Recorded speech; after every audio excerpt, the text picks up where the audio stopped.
Oke, T123 teman-teman, kembali lagi di Kamar Arta di sini. Selamat pagi. Kita ini ada berada di hari Jumat ya. Ya, di hari Jumat pukul 10 pagi ya. Kita karena di India ini Jumatannya agak telat ya, nggak kayak di Indonesia, jadi agak nyantai. Nah, setelah sekian lama kita nggak buka sesi Kamar Arta ya, karena aku beberapa hari ini belakangan ini kan sibuk traveling, terakhir di Kashmir, dan masih banyak banget video yang aku belum upload tentang Kashmir dan jamu. Dan juga aku beberapa hari ini sibuk mempersiapkan konferensiku dan mempersiapkan pekerjaanku yang sudah lama terbengkalai karena aku traveling. Nah, sempat sekitar 4 atau 3 hari yang lalu aku mengunggah curhatan terkait views ya, dan ternyata responnya banyak banget dan sampai sekarang masih terus berdatangan responnya. Dan ada salah satu bukan salah satu ya, banyak banget komentar terkait dengan improving dari videoku, yang salah satunya adalah permintaan untuk aku bisa memberikan detail hal-hal apa aja yang perlu diperhatikan dalam traveling ya, dalam traveling dan sependek pengalamanku ini, dan apa yang sebenarnya harus dipersiapkan, bagaimana caranya bisa bisa menghemat budget, dan bagaimana caranya bisa selamat di negara orang sendirian tanpa ada temen gitu kan, kayak aku gini. Dan aku sudah merangkum beberapa tips dan hal-hal yang perlu diperhatikan teman-teman ketika teman-teman sedang traveling di salah satu negara, yaitu Nepal, seperti di judul dan thumbnail video ini teman-teman. Nah, aku udah merangkumnya di iPadku ini. um, Ya, ada sekitar mungkin 11 hal yang perlu teman-teman perhatikan. Ini tolong diperhatikan sampai selesai, karena beberapa hal akan sangat riskan ketika teman-teman itu tidak memperhatikannya sampai selesai gitu teman-teman. Oke, yang pertama adalah sebelum kita masuk ke sesi pembahasan utamanya, kita tahu bahwasanya Nepal adalah salah satu destinasi wisata yang mungkin banyak sering dikunjungi oleh wisatawan lokal dan mancanegara gitu teman-teman. Banyak daya tarik yang disediakan oleh Nepal, baik dari sisi wisata religinya, misal ke tempel, kuil Buddha gitu kan. Ada juga tempel Hindu, ada juga seperti macam-macam lah. Alamnya itu sangat luar biasa, dan yang paling terkenal adalah Nepal dijadikan tempat untuk para trekker atau pendaki-pendaki yang ada di seluruh dunia untuk bisa mendaki Gunung Himalaya. Minimal bisa sampai bisa sampai base camp Everest gitu teman-teman. Siapa yang nggak tahu pergunungan Himalaya dan nggak tahu base camp Everest gitu, karena ini terkenal banget. Jadi aku sangat merekomendasikan teman-teman untuk bisa berlibur ke Nepal kalau misalnya teman-teman punya waktu kosong atau punya rezeki lebih lah gitu. Karena ketika hanya ada waktu kosong tanpa ada rezeki, sepertinya akan sangat sulit bisa traveling ke Nepal, kecuali teman-teman nekat gitu, seperti aku kemarin. Nah, aku sudah merangkum sekitar 11 atau 12 poin sependek pengalamanku aku traveling di Nepal selama 14 hari teman-teman. Jadi yang pertama adalah hal yang sering banyak dipertanyakan terkait dengan tiket penerbangan. Bagaimana caranya kita bisa sampai Nepal? Nah, sebenarnya ada dua opsi ketika aku bisa sampai Nepal dan pulang dari Nepal menuju India. Opsi pertama adalah ketika teman-teman bisa menggunakan tiket pesawat. Gitu. Tiket pesawat ini adalah hal yang paling lumrah ya ketika teman-teman ingin traveling ke luar negeri. Tiket pesawat bisa menjadi hal yang paling wajib teman-teman miliki ketika itu jauh lokasinya dari Indonesia gitu. Nah, salah satunya adalah Nepal. Nah, jika teman-teman ngecek ya di beberapa aplikasi yang paling terkenal di Indonesia, tiket dari Indonesia, kita ambil contohnya Indonesia dulu, udah kita bahas masalah pesawat, habis itu nanti kita bahas masalah bus gitu loh. Yang pertama adalah tiket dari Indonesia menuju Kathmandu ya. Kathmandu itu adalah ibu kota dari Nepal. Harganya sekitar 4.744.500 rupiah. Kita bulatkan sebagai 4,8 juta lah ya, 4,8 juta tiket dari Indonesia menuju Kathmandu di ibu kota Nepal. Nah, ini aku kasih tanggal sekitar tanggal 31 Desember gitu kan. Nah, pada tanggal 31 Desember harga tiket aku cek di Traveloka itu sekitar 4.800.000 rupiah gitu. Itu lumayan mahal banget. Ketika teman-teman ini nggak tahu triknya bagaimana bisa mendapat harga yang lebih murah lagi, maka bisa jebol kantong gitu kan dari Indonesia ke Kathmandu di Nepal. Nah, bagaimana caranya untuk bisa mendapatkan tiket yang murah untuk dari Indonesia menuju ke Nepal gitu? Caranya adalah teman-teman harus ganti aplikasinya gitu. Jangan pakai Traveloka. Aplikasi yang sering aku gunakan untuk bisa traveling ke luar negeri adalah Ixigo. Ixigo adalah aplikasi besutan dari India ya, aku nggak tahu ini perusahaan lokal atau maksudnya perusahaan swasta atau perusahaan negara. Cuman Ixigo ini banyak memberikan kemudahan ketika traveler itu ingin mendapatkan tiket murah dan banyak fitur-fitur yang dia itu tidak tersedia oleh Traveloka. Aku udah ngecek ya, pada tanggal 31 Desember harga tiket dari Indonesia menuju Kathmandu di Nepal itu harganya 6.372 lah rupiah gitu. 6.000 sekian rupiah, kita bilang 6.500 lah, 6.500 rupiah. 6.500 rupiah itu setara dengan 1.300.000 rupiah. Ya, jadi dari harga di Traveloka itu sekitar 4.700.000 pindah ke Exigo jadi 1.400.000 rupiah gitu teman-teman. Dan hal yang menariknya adalah teman-teman udah dapat free bagasi, di Exigo gitu. Masalah pesawat ini justru pasti berbeda ya, kualitas pesawatnya mungkin yang di Traveloka Singapore Airlines ini dia lebih bagus. Kita udah setuju akan hal tersebut. Cuman kita memposisikan diri kita sebagai seorang traveler gitu teman-teman, traveler yang kita itu backpacker lah, nyari paket-paket yang murah gitu kan, asal nyampe. Masalah kenyamanan belakangan lah ya, tapi masalah pesawat ya pasti nyaman lah ya, mau urusan ekonomi atau apapun itu pasti nyaman lah, insya Allah lah. Nah itu teman-teman, itu adalah kontras banget dari Traveloka ke Ixigo, dari 4.700.000 menuju 1,3 juta gitu kan teman-teman. Dan bahkan harga tiket pulangnya juga dari Kathmandu menuju dengan Jakarta itu sama aja, sekitar 1,3 jutaan. Jadi ketika teman-teman pergi bolak-balik menggunakan Ixigo itu harganya bisa sekitar 2,4 atau 2,6 juta lah, kita bisa ngomong 2,6 juta lah. Itu murah banget, belum lagi ditambah diskon-diskon yang ada di Ixigo ketika teman-teman beli tiket pesawat bolak-balik, itu biasanya banyak diskon teman-teman gitu. Jadi aku sangat merekomendasikan teman-teman ketika teman-teman bisa menggunakan Ixigo sebagai opsi ketika teman-teman ingin traveling ke Nepal khususnya ya teman-teman. Nah selanjutnya dari Ixigo punya kebijakan free cancellation. Jadi ketika teman-teman pengen nge-cancel atau reschedule, ini aku lupa ya, intinya free cancellation itu ketika teman-teman ingin meng-cancel penerbangan, itu teman-teman nggak perlu kena denda gitu, nggak perlu kena pajak. Ya kena pajak tapi dikit gitu. Tapi kalau di Traveloka, pengalamanku pribadi, aku pernah dulu cancel tiket pesawat itu kena potongannya lumayan gede gitu loh teman-teman. Tapi kalau di Ixigo itu nggak kena karena free, dia bebas, gratis juga gitu. Makanya bisa diperhitungkan lah Ixigo ini sebagai opsi teman-teman gitu. Itu yang opsi tiket pesawat. Nah yang selanjutnya adalah opsi bus gitu lah, bus. Ketika teman-teman tinggal di India dan ingin merasakan traveling bagaimana naik bus dari India menuju Nepal, teman-teman bisa juga menggunakan Ixigo gitu. Kemarin ketika aku menuju ke Nepal, aku berangkatnya pakai bus. Busnya itu seharga 3.000 rupiah atau sebesar 600.000 rupiah. Itu berangkat dari dari Delhi menuju Kathmandu langsung di ibu kotanya. Jadi 600.000 rupiah perjalanan selama 40 jam gitu. Ya lumayan menghemat lah ya, dari misal kita pakai Ixigo yang pesawat itu 1,3 juta, tapi yang bus itu sekitar 600.000 gitu. Tapi kalau aku pribadi, kalau misalnya teman-teman pengen baru ya, maksudnya baru pengalaman pertama kali naik bus dari India ke Nepal, itu pengalamannya sangat mengasihkan. Teman-teman bisa dapat teman baru, teman-teman bisa melihat pemandangan sepanjang perjalanan, macam-macam lah gitu lah. Itu akan menjadi pengalaman tersendiri lah teman-teman. Tapi ketika teman-teman pengen cepet nyampe, ya mending tiket pesawat aja lah. Mungkin perjalanan cuma 1 jam dari India ke Nepal, itu kan 1,3 juta, terus dibanding sama 600.000 ya itu nggak beda jauh banget lah. Lagian juga ketika teman-teman naik bus, selama perjalanan teman-teman juga ngabisin uang ketika buat beli makan, beli ini, beli itu gitu loh.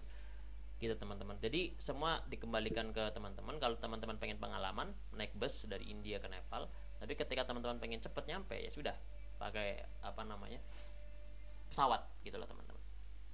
Selanjutnya kita bahas masalah penginapan. Nah aku kemarin 2 minggu, kalau teman-teman mau tahu ya, selama aku 2 minggu stay di Nepal, yang aku habiskan selama penginapan 2 minggu itu hanya sebesar 235 ribuan rupiah ya. 235 ribuan rupiah aku stay di penginapan 2 minggu gitu kan. Itu murah banget gitu. Nah Aku akan memberikan satu rekomendasi tempat penginapan, ya lokasinya di Kathmandu, tepatnya di Tamil, ya. Tamil ini teman-teman harus datang ke Tamil sih. Aku lebih menyarankan ketika teman-teman ada di Nepal, stay di Tamil aja. Jangan kemana-mana, booking hotel di Tamil, karena di Tamil itu banyak banget hotel yang mahal, ada juga yang murah gitu. Dan Tamil ini adalah tempat wisata, tempat di mana banyak turis kumpul dan barang-barang pernak-pernik tentang Nepal tuh banyak banget di situ. Aku sangat merekomendasikan lah ketika teman-teman ke Nepal, stay-nya di Tamil gitu. Nah, aku menemukan salah satu hotel di, bukan hotel ya, kita bisa bilang sebagai hostel lah. Hostel ini berada di Tamil ya, sebuah distrik yang ada di Kathmandu. Ya, harganya per malam itu sekitar 1,76 dolar atau sebesar 27.400 rupiah lah ya. 27 rupiah lah, 27.000 rupiah, 27 rupiah, 27.000 rupiah, sorry, 27 rupiah per malam hostel. Nah, fasilitasnya kayak gini ya, teman-teman bisa lihat sendiri. Tapi untuk sebagai backpacker yang mencari murah ya, asal bisa tempat tidur, ini cukup menarik lah, cukup menarik karena dia itu menyediakan fasilitas air panas juga dan juga free wifi. Selama pengalamanku, aku kemarin ke sana pas lagi dilalah tuh apa bahasa Inggrisnya, kebetulan lagi musim-musim transisi, jadi lumayan dingin cuacanya teman-teman. Nah, kemarin pertama kali aku booking selama 3 hari dulu karena aku pengen ngecek nih kira-kira hotelnya layak nggak untuk tinggal selama 2 minggu. Setelah aku booking di Ixigo ya, aku booking di Ixigo juga lah nih. Aku booking di Ixigo juga. Setelah aku booking sampai sana, layak juga gitu kan. Nah, aku bilang ke ownernya gitu. Nanti aku kasih nomor ownernya kalau mau. Aku bilang ke ownernya, Mas, aku pengen extend selama 2 minggu di sini. Jadi aku udah booking 3 hari, terus selama 2 minggu aku tambah lagi. Dan doi ini ya, dia ini ngasih diskon gitu. Karena kita nggak order di Ixigo. Kalau misalnya kita order di Ixigo, dia kena potongan pajak yang punya itu ordernya. Nah, kalau kita langsung, dia kan nggak kena potongan pajak, jadi murah gitu teman-teman. Jadi disarankan, salah satu tipsnya adalah ketika teman-teman ingin booking hotel atau booking penginapan, misal di Horizon ini, ya booking aja 1 hari lah. 1 hari setelah sampai sana, kalau mau nambah lagi gitu. Karena ketika kita langsung bilang, harganya akan bisa jadi lebih murah gitu teman-teman. Gitu. Jadi bahkan beliau ini ketika melakukan pembayaran kepada si ownernya, itu kan pembayarannya di akhir ya. Jadi pembayaran di Hotel Horizon ini dia itu nggak di awal. Jadi ketika kita check in, baru kita mau check out baru kita bayar gitu. Aku tanya, Mas, check out ini mau check out berapa bayarnya gitu. Bahkan digenapin sama dia. Ya udah 2.000 Nepali rupiah atau sebesar 235.000 rupiah lah gitu. Digenapin sama dia. Jadi dia tuh kayak ya udah sih gitu loh. Nggak mau sesuai dengan prosedur, nggak mau saklek harusnya 230 sekian ribu sekian itu enggak, dia udah 2.000 rupiah lah gitu, dia nggak mau ngelebihin gitu. Ya udah dipasin aja gitu, nanggung kata dia gitu. Nanti aku kasih nomornya kalau misalnya teman-teman mau, nanti di kolom deskripsi ya nomornya. Aku masih ada nggak ya, aduh nggak tahu ada nggak, tapi nanti aku masih ada Facebooknya dia sih, masih kenalan di Facebook karena HP ku kan kemarin hilang ya teman-teman di Chor Bazar, jadi kayaknya nggak ada deh nomor dia, tapi nanti aku coba cari kalau misalnya masih ada gitu. Jadi hotel aku sangat merekomendasikan teman-teman untuk bisa stay di Horizon Hostel dengan fasilitas seperti itu. Sebagai backpacker itu sangat worth it gitu teman-teman. Selanjutnya kita ngomongin masalah visa. Nah, bagi warga Indonesia kita boleh mendapatkan visa on arrival. Jadi visa on arrival itu adalah visa yang kita peroleh ketika kita sampai di negara tersebut gitu. Ketika ini pertama ya, ini tips yang pertama ketika teman-teman ingin mendapatkan visa. Teman-teman harus bawa dolar dari Indonesia. Kenapa? Karena ketika teman-teman ingin mendapatkan visa, teman-teman harus bayar pakai dolar dan mereka tuh nggak terima uang lokal. Mereka terimanya cuma dolar gitu. Jadi dan ya memang sih pasti akan ada money exchange atau pertukaran uang di lokasi dekat-dekat imigrasi untuk mendapatkan visa. Tapi saya tidak menyarankan teman-teman untuk menukarkan uang di situ karena rate-nya itu selisihnya bakal tinggi banget. Teman-teman bakal rugi gitu teman-teman. Jadi penting bawa uang dari Indonesia. Ketika teman-teman sama Nepal misal di bandara langsung pergi ke imigrasi buat ambil visa ya. Tapi kalau di perbatasan langsung pergi ke imigrasi juga untuk ambil visa gitu. Tapi ini yang lucu nih, ketika teman-teman menggunakan jalur darat misal pakai bus nih ya, teman-teman nggak bakal melihat imigrasinya tuh bentuknya kayak imigrasi, enggak, tapi kelihatannya kayak kafe gitu loh imigrasi. Jadi agak lucu sih. Cuman kalau misalnya teman-teman itu mau langsung kabur aja nggak ngambil visa juga bisa sebenarnya, karena nggak ada yang jaga ketat di perbatasan darat gitu loh, itu nggak ada yang jaga ketat. Jadi tapi aku lebih menyarankan teman-teman ambil visa ya, karena takutnya ketika ada problem itu berat banget, nanti teman-teman nggak punya visa bisa dipidana kayaknya itu. Jadilah warga negara yang baik lah teman-teman. Oke, ini adalah list harga dari visanya. Yang pertama adalah visa dengan masa berlaku 15 hari, itu sekitar 25 US dollar ya.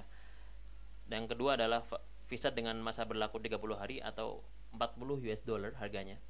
Nah, selanjutnya adalah visa dengan masa berlaku 90 hari, harganya 100 US dollar, dan semuanya bisa di-extend, bisa diperpanjang teman-teman. Jadi ketika teman-teman ingin stay lebih lama, teman-teman tinggal datang ke imigrasi untuk memperpanjang visanya aja. Gitu doang, gampang. Gitu ya. Nah, tips selanjutnya adalah teman-teman harus jangan membawa cash banyak-banyak gitu teman-teman. Kenapa? Gini, mungkin jika teman-teman sudah melihat vlogku yang ini ya, yang ketika aku di scam tentang uang gitu, penukaran uang, itu payah banget sih. Jadi teman-teman disarankan jangan bawa cash banyak-banyak, jangan bawa rupiah atau jangan bawa mata uang lain banyak-banyak. Kenapa? Ketika teman-teman bawa uang banyak-banyak, bawa cash banyak-banyak, maka teman-teman tuh harus menukarkan uang tersebut di money changer, di penukaran uang, dan selisih harga penukaran uangnya itu akan sangat jauh banget gitu loh. Let's say teman-teman nukar di bandara, itu bakal jauh banget gitu loh selisihnya teman-teman, dan rugi gitu kan. Nah, teman-teman bisa lihat video inilah, bisa cek bagaimana aku kena tipu di situ. Nggak kena tipu sih, cuma selisihnya banyak banget gitu loh, jadi rugi aku. Teman-teman lebih baik ambil uangnya di ATM secara langsung di Nepal. Ketika teman-teman sama Nepal dan teman-teman punya ATM Visa yang ada logo visanya, maka teman-teman udah bisa langsung narik duitnya, dan itu ya gak akan rugi banyak lah. Itu untuk cara ngakalinya biar teman-teman tuh nggak rugi banyak dalam mendapatkan uang Nepali rupiah gitu loh teman-teman. Nah, selanjutnya adalah jangan beli kartu SIM di bandara atau imigrasi. Jadi ketika teman-teman itu berada di bandara, misal teman-teman dari Indonesia nih ke bandara yang ada di Kathmandu, teman-teman itu bakal menemukan banyak penjual kartu SIM card lah, kartu seluler gitu, dan mereka menjualnya dengan harga yang mahal teman-teman. Jadi paket datanya tuh lumayan mahal banget gitu teman-teman. Jadi aku tidak menyarankan teman-teman beli SIM card di situ ya, apalagi kalau misalnya teman-teman lewat jalur darat pakai bus misal, teman-teman bisa beli SIM cardnya di kantor imigrasi gitu loh, dan itu harganya ternyata jauh lebih mahal banget. Aku juga bego banget, pas lagi aku beli aku nggak ngecek harga, maksudnya asal punya internet aja dulu itu udah aman lah gitu. Setelah sampai Kathmandu, lihat-lihat harga SIM, kok harganya murah banget gitu kan. Jadi kontras harganya gitu. Nah, aku bisa menyarankan teman-teman ketika teman-teman itu misal teman-teman alasannya adalah aku butuh internet untuk bisa order ojek online, atau misal menghubungi seseorang untuk bisa mengabari bahwa aku udah sampai di Nepal gitu kan. Pasti teman-teman udah sampai bandara butuh internet nih. Yang pertama misal teman-teman pengen menghubungi orang di bandara dekat di bandaranya Kathmandu gitu, dia udah ada wifi, udah ada free wifi, jadi teman-teman nggak usah khawatir gitu, udah bisa. Dan kalau misalnya teman-teman sampai di bandara Kathmandu, aku lebih menyarankan teman-teman untuk minta tolong sama hotel ownernya atau pemilik hotelnya untuk minta jemput gitu loh, jadi itu akan jauh lebih menghemat harga gitu, karena mereka bisa ngasih free antar jemput gitu. Kalau di si Horizon Hotel ini ya, dia boleh ngasih free antar jemput kalau misalnya nginep di tempat dia gitu. Jadi itu teman-teman, jadi nanti beli kartunya ketika teman-teman sudah di pusat kota aja, itu akan jauh lebih murah gitu. Selanjutnya adalah kartu yang ada yang paling terkenal di Nepal itu adalah Ncell itu yang paling terkenal gitu. Dan selanjutnya adalah ini yang paling penting. Bijaksana dalam menggunakan paket data. Harus bijaksana teman-teman. Kenapa? Karena paket data di Nepal itu mahal banget. Beda kalau misalnya paket data internet itu mahal, tapi kalau misalnya paket data telepon itu murah dia.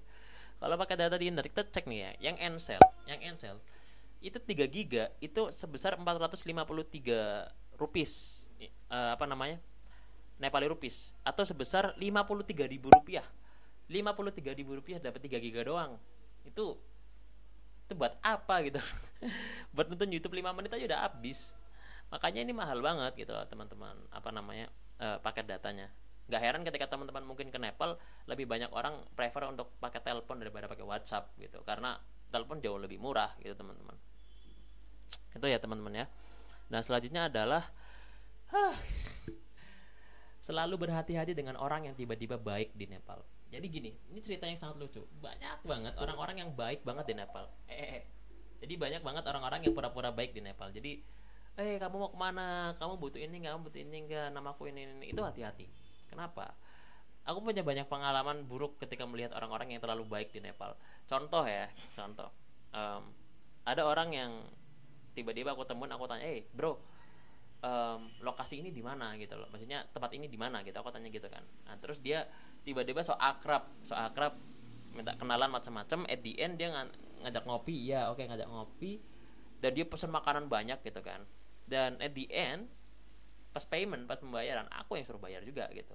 Dan hal itu terjadi pada aku tiga kali ketemu orang Nepal yang begitu gitu loh teman-teman. Jadi mereka kayak mencoba untuk morotin bule gitu teman-teman. Contohnya bahkan ketika mereka bilang, oh aku tahu tempat pijat yang bagus nih, yang ada plus-plusnya gini. Nah ketika si orang Nepal itu membawa kita ke tempat pijat itu, dia akan dapat komisi gitu teman-teman. Atau mungkin, oh aku tahu nih bus ke sini aja lah, ikut aku. Ini dia bawa kalian ke bus itu, si orang itu dapat komisi gitu, dan harganya tuh jauh lebih tinggi gitu. Jadi selalu berhati-hati lah sama orang-orang yang tiba-tiba baik gitu. Banyak banget yang orang tiba-tiba baik, bahkan sampai berujung pada narkoba itu ada. Nanti aku ceritakan di akhir sesi ini, ada ceritanya gitu. Nah selanjutnya adalah jangan menggunakan ojek sembarangan gitu. Sebenarnya banyak banget moda transportasi yang ada di Nepal, banyak banget, dan salah satunya adalah kendaraan bermotor, kendaraan roda 2 bermotor lah gitu, tuh banyak. Dan teman-teman bakal sering menemukan ojek offline, ojek pangkalan. Enggak sih, mereka nggak mangkal, tapi mereka kayak keliling gitu, nyari orang yang lagi kebingungan, yang lagi pengen naik kendaraan. Akhirnya dia nyamperin nih, mas mau kemana gitu, mau kesini ayo sama aku aja gitu. Itu aku tidak menyarankan untuk teman-teman pakai itu, karena mereka nggak legal maksudnya secara keamanan tidak terlalu aman gitu loh teman-teman. Dan kita nggak tahu bahwa teman-teman bakal dibawa kemana sama mereka gitu. Dan lebih baik teman-teman pakai Patau. Patau itu adalah kayak Gojeknya Nepal gitulah. Dan itu bagusnya adalah mayoritas dari drivernya mereka bisa bahasa Inggris. Itu aku bagus banget. Aku suka sama jenis-jenis transportasi seperti ini yang dia tuh bisa bahasa Inggris gitu teman-teman. Nah Patau ini dan harganya cukup murah dan sangat-sangat murah untuk jika dibandingkan dengan mode transportasi ojek yang offline tadi, yang pangkalan tadi gitu. Dan ini cukup aman gitu teman-teman gitu. Jadi disarankan teman-teman download Patau dulu sebelum datang ke Nepal gitu. Selanjutnya adalah tour guide tak terlalu dibutuhkan untuk jiwa petualang. Jadi kalau teman-teman punya jiwa-jiwa petualang, nggak usah lah pakai tour guide gitu. Aku lo nggak punya tour guide gitu. Aku modal HP aja, modal internet, kita jalan gitu loh, mau kemana pun. Gini, biasanya tour guide itu mereka sukanya mengarahkan kita kepada destinasi-destinasi wisata yang bagus, tapi sebenarnya itu tidak terlalu menguras banyak uang gitu. Misal, oh ayo ke temple ini atau ke kuil ini. Jaraknya sekitar berapa kilo doang, tapi dia bilang ini jauh, butuh uang sekian, harga tiketnya sekian gitu loh. Jadi dia markup harganya gitu biar dia tuh dapat banyak untung gitu teman-teman. Teman-teman di sini tuh punya HP, punya Google Maps, bisa tahu misal lokasi ini berapa gitu kan, atau bisa di Google apa yang harus dilakukan di Nepal, things to do in Nepal gitu kan, itu bisa dicek di situ teman-teman. Jadi aku tidak menyarankan untuk menggunakan tour guide kecuali teman-teman ingin daki ke gunung Himalaya, itu wajib pakai tour guide karena nggak bisa teman-teman melakukannya sendirian gitu. Kalau misalnya teman-teman bukan profesional, jadi nggak bisa melakukannya sendirian. Jadi ketika teman-teman itu bukan profesional, lebih baik pakai tour guide kalau mau mendaki ya, mau trekking gitu teman-teman. Nah selanjutnya adalah harga makanan. makanan di Nepal itu sangat bervariasi, sangat banyak sekali dan beda-beda gitu teman-teman. Tapi yang aku sering makan adalah kayak macam soto, ya macam gini nih soto. Dan itu harganya sekitar 300 Nepali rupiah atau sebesar 35.000 rupiah. Ya, 35.000 rupiah aku sekali makan. Ingat, ini di note bahwasanya aku makan di pusat wisata di Tamel itu yang harganya melejit banget. Ya, harganya melejit banget karena patokan mereka pakai dolar gitu. Karena bule semua yang datang, teman-teman. Patokannya pakai dolar gitu. Nah, tapi ada juga di beberapa tempat yang harga makannya 50 Nepali rupiah atau sebesar 5.000 rupiah gitu. 5.000 atau 6.000 rupiah lah. 50 Nepali rupiah itu, teman-teman. Misal teman-teman berada di Tamel nih ya, tadi yang aku rekomendasikan untuk tinggal di situ. Jangan datangi restoran-restoran yang gede-gede gitu. Datangi gang-gang kecil, gang-gang sempit yang mereka itu jualan kayak jual sarapan gitu loh kalau pagi-pagi. Itu banyak kayak warteg-warteg kecil tuh banyak. Tapi mereka nyelempet ke dalam-dalam gang gitu dan harganya 50 rupiah, 100 rupiah itu murah banget gitu. Gitu. Dan yang aku sih biasanya makannya itu, yang soto ini tadi itu sekitar 300 rupiah atau 35.000 rupiah lah gitu, karena enak banget dan itu cocok sama aku, nggak kayak di makanan di India tuh nggak cocok, nggak tahu kenapa, kebersihannya bagus lah. Oke, selanjutnya adalah jika teman-teman ingin mencari hiburan malam, aku punya beberapa opsi yang teman-teman bisa datang di Tamel ya, di Tamel di Kathmandu gitu. Karena Tamel ini terkenal dengan tempat hiburan malam, karena mungkin kalau teman-teman pernah ke Bali, suasana malamnya tuh kayak di Bali gitu loh. Jadi memang bisa lihat vlogku di sini lah yang ini. Dan itu banyak bar, banyak klub. Itu asik lah. Misalnya vibes-nya tuh hidup banget gitu loh kalau teman-teman yang suka dunia malam. Nah, ada hiburan malam, banyak opsi dari hiburan malam, tapi jangan pernah datang ke dance bar. Ya, dance bar ini nih. Ya, atau uang teman-teman akan habis di situ. Karena dance bar itu cara kerjanya memang licik banget. Dan tugasnya emang morotin uang teman-teman. Kalau yang belum tahu datang ke vlog yang ini ya, dicek vlognya.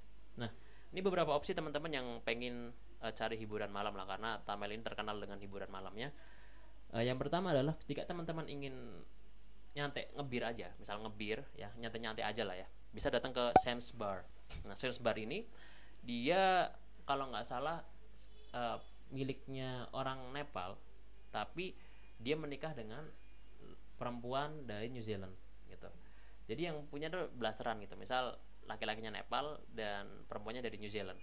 Harga minumannya ini cukup terjangkau dan tempatnya nggak terlalu berisik. Dia nyantai banget. Dan yang menjadi hal utama yang perlu teman-teman perhatikan adalah di sini nggak ada wifi, teman-teman. Nggak ada wifi dan dilarang teman-teman itu untuk buka HP. Teman-teman tuh harus ngobrol sama teman yang ada di bangku. Tapi kalau teman-teman sendirian, teman-teman pasti bakal dapat teman. Karena orang-orang yang ada di Sam's Bar itu, mereka akan friendly banget. Mereka akan bilang, ayo ngobrol bareng gitu. Semuanya bakal ngobrol itu satu wilayah itu, satu kamar, satu bar itu. Itu sangat-sangat enak lah. Maksudnya untuk recommended banget buat nyantai, buat healing benar-benar itu lumayan lah ya. Kalau teman-teman suka yang dunia malam. Selanjutnya kalau misalnya teman-teman pengen yang agak joget-joget ya, agak cuduk-cuduk gitu, ada opsi namanya LOD, Lord of the Drink. Lord of the Drink itu dia posisinya di depannya Hotel Horizon yang tadi pertama aku bilang masalah penginapan tadi. Itu Lord of the Drink. Itu aku kasih recommended banget karena dia itu kalau nggak salah klub peringkat klub terbaik se-Asia, kalau se-Asia ya. Dia klub terbaik se-Asia gitu, dan lokasinya di Tamil itu gede banget dan bagus banget gitu. Cuman kalau perempuan masuk situ itu gratis, tapi kalau laki-laki bayarnya 1.000 Nepali rupiah gitu loh. Nggak tahu kenapa bisa begini gitu. BTW aku belum masuk ke situ ya, cuman aku cek di internet memang begitu. Dan yang terakhir adalah teman-teman, ini sebelum kita masuk yang terakhir ya, teman-teman itu harus perhatikan terkait dengan seks di Nepal, khususnya di Tamil ini. Teman-teman jangan pernah mencoba untuk mencari kegiatan prostitusi di Tamil gitu. Kenapa? Karena gini, kegiatan prostitusi di Tamil itu ilegal. Ketika teman-teman itu ketangkep ya, untuk maksudnya berhubungan badan dengan yang bukan muhrim ya, atau yang belum menikah, bukan pasangannya, itu bisa berabe, itu bisa masuk penjara itu teman-teman. Itu makanya jangan pernah mencari hal seperti itu di Nepal gitu. Kalau misalnya kalian nih pada bandel nih ya, kalian kan bandel semua. Yang khusus yang bandel-bandelnya hati-hati ya, hati-hati. Saja adalah terakhir, hati-hati dengan penjual. Nah ini yang paling harus ditekankan teman-teman. Jadi kalau teman-teman tahu vlogku yang ini, yang ini nih ya. Jadi banyak banget orang jual di Nepal. Bukan di Nepal, di Kathmandu lah, khususnya di Tamil. Aku nggak tahu kalau daerah lain, tapi kalau di Tamil ini banyak banget yang berkeliaran dan dia itu nyerangnya yang bule-bule gitu. Dia nyerangnya yang bule-bule. Maksudnya misalkan ada bule dideketin dan dia nawarin harga ini, ada barang ini, itu ditawarin banyak banget teman-teman. Dan itu hati-hati ketika emang harganya murah, tapi ketika teman-teman menerima, maka teman-teman akan dalam masalah. Kenapa? Mereka bisa aja tiba-tiba ngerebek teman-teman dengan orang yang lain misal, dan ngaku-ngaku bahwa dia itu polisi. Kalau teman-teman nggak mau dilaporin, teman-teman harus bayar ke dia gitu. Dan aku tahu cerita ini dari si pemilik hotelnya. Dia bilang hati-hati sama penjual. Banyak banget ada gitu. Jadi jangan pernah mencoba lah teman-teman. Jadi saat teman-teman beli, nanti si penjualnya bilang temannya tuh digerebek orang ini. Digerebek, teman-teman ketahuan, orang ini bakal bilang, lu kalau misalnya nggak mau dilaporin, bayar sini gitu. Intinya gitulah. Jadi kurang ajar juga gitu teman-teman. Oh iya, satu lagi terakhir. Teman-teman jangan pernah ya. Tadi aku udah bilang bahwa teman-teman hati-hati kalau misalnya lihat sama penjaga tour guide gitu. Teman-teman hindari tour guide lah kalau punya jiwa petualangan yang tinggi gitu. Karena tour guide itu nggak terlalu diperlukan ya kan. Tadi aku bilang karena biasanya destinasi wisata yang dekat kita harus bayar yang mahal gitu karena bilangnya jauh gini-gini kan. Nah, ada salah satu bus park itu kayak terminal bus di Kathmandu yang dia terkenal ya, namanya Gonggabu Bus Park. Nah dari sini teman-teman bisa keluar dari Kathmandu, mau kemanapun, ke Nagarkot, ke Pokhara, mau kemanapun, ke Chitwan, macam-macam itu bisa. Datang aja ke bus park ini, teman-teman bisa kemanapun, keliling Nepal dengan harga yang murah gitu teman-teman. Karena Nepal kan nggak ada laut ya, jadi teman-teman bisa keliling-keliling Nepal pakai kendaraan darat aja gitu. Nepal kan nggak punya laut dia. Jadi kalau misalnya teman-teman starting pointnya dari Kathmandu, maka teman-teman disarankan kalau pengen keluar dari Kathmandu, maka teman-teman harus ke Gonggabu Bus Park gitu loh. Gitu teman-teman. Jadi itu adalah beberapa tips yang sudah aku sampaikan. Aku sudah rangkum di sini semuanya. Dan silakan teman-teman berikan komen ketika ada yang salah dan berikan masukan lagi, atau mungkin ada pertanyaan lagi, aku akan masukkan ke situ. Jadi ingat, ketika ke Nepal jangan lupa datang ke Kathmandu, khususnya di distrik Tamil. Itu menjadi tempat yang sangat recommended lah untuk teman-teman bisa nginep di Nepal gitu. Khususnya kalau misalnya teman-teman punya pasangannya, wah bagus sekali kalau teman-teman punya pasangan bisa berlibur ke Tamil teman-teman. Ini sangat recommended. Oke, segitu aja pembahasan kita hari ini. Sampai jumpa di pembahasan Kamar Arta selanjutnya. Bye bye.